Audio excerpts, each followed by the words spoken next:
Hey everyone, before the video starts, I want to clarify.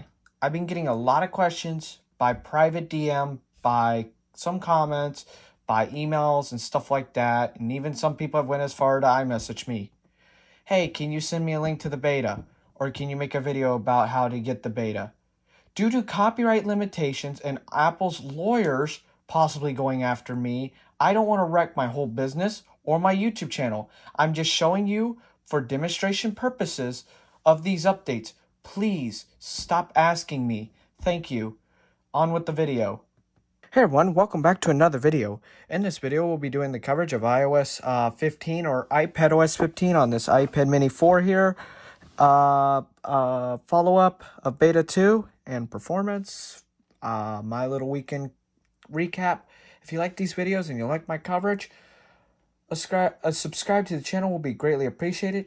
Share it with your friends. Share it on your feeds of your Twitter and everything like that. And let's continue on with the video. We're going to start off with features. The first feature I saw in iOS 15 Beta 2 was now that whenever you do FaceTime calls to someone or audio, it now syncs up an iMessage to show the indicated call. It is not highlighted with VoiceOver, however. Now, maps have gotten an update. It looks a little bit awkward here. Blue, so I'll include it on the screen, probably right here, right there. Now, weather, you get a pop-up, you get a splash screen in weather, letting you know about the precipitation. The private relay has been updated, even with faster speeds. I've seen some people posting that they have had some latency issues with private relay. Now, Notes got a pop-up letting you know about the new features in Notes. Books got updated. There are two versions here. I'll include the actual image on screen so the contrast is a little bit better for y'all. Now, also another pop-up. I'm going through the pop-ups right now. You got a pop-up for some apps are talking about iCloud Restore, and this is also happening on iOS 14.6 for some weird reason. Messenger did that. All right, so now Maps got an update, and it's using TomTom system to use traffic relay for the to see how dense the traffic is in your city. Now, locally near me, the only city that it works in is Jacksonville, Florida, which is an hour or so away. So, nah, don't care. Anyways, only doing it for y'all.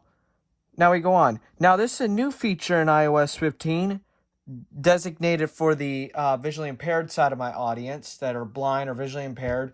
Some people that watch my audience can't see at all.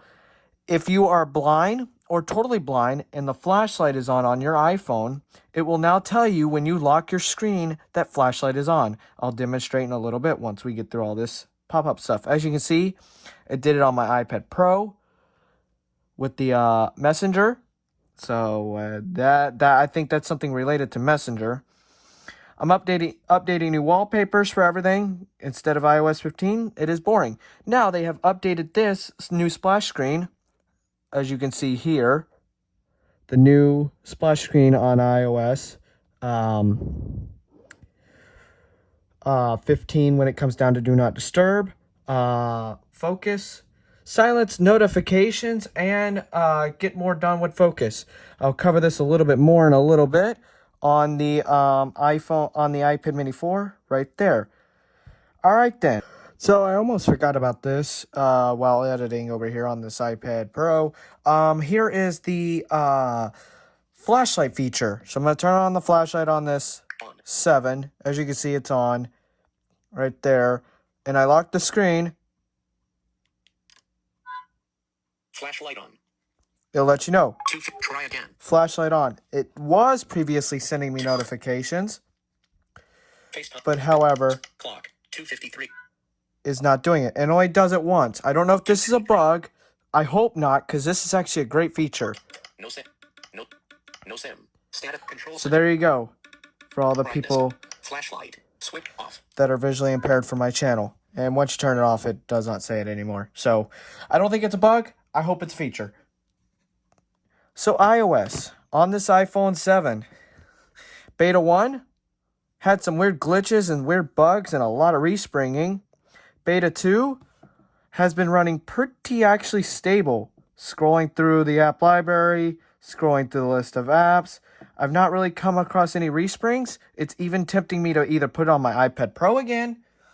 I said again because the other one got replaced. Or the iPhone 11 that is currently actually recording this video.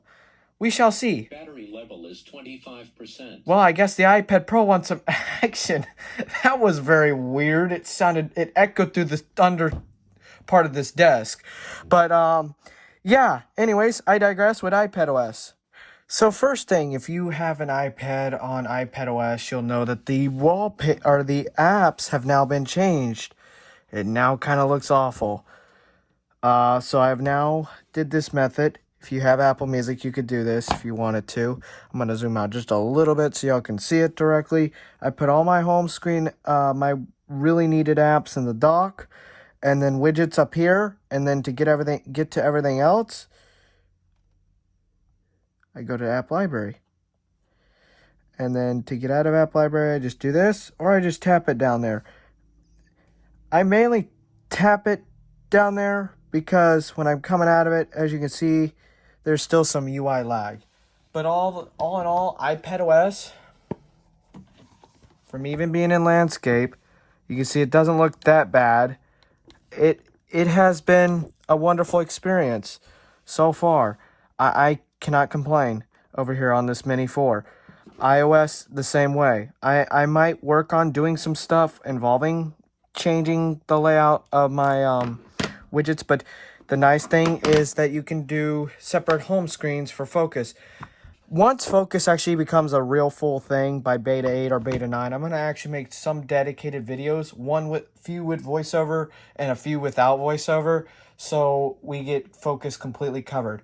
And I said in this video that I'd show you all the new Focus feature. I'm also going to enable voiceover for my visually impaired audience to also follow along to hear what this is reading out, what y'all can read on screen. Voiceover on. Now, what I showed earlier, it shows now this. Find focus in the day. Find focus in the day, as voiceover says. Filter notifications. Signal to friends when you're not available. And hide distractions without missing what's important. And this only comes up when you're not, or when you haven't created an actual focus with the little create focus down there button, because I haven't done it here on this Mini 4. And you'll only get this pop-up if you haven't created a focus yet. But if you have, you won't get this pop-up. Do not disturb. Button. Personal. Sleep. Selected. Streaming/recording. Which I have streaming/recording, which is my little focus for the video here. Recording. Voiceover off. Which is quite nice. It syncs across all devices. So anyways, for a roundabout way, I'm not going to bore y'all with a long video and go on tangents like other content creators do. Little features that I found and a follow-up. It's running better than it was with Beta 1. So if you're on 15, go ahead and update. If you're on 14.6 or 14.7 beta, wait till public beta is out. So anyways, hope y'all enjoyed.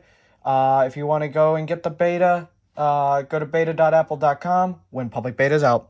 Thank you, and have a wonderful day, and subscribe for more iOS coverage. Peace.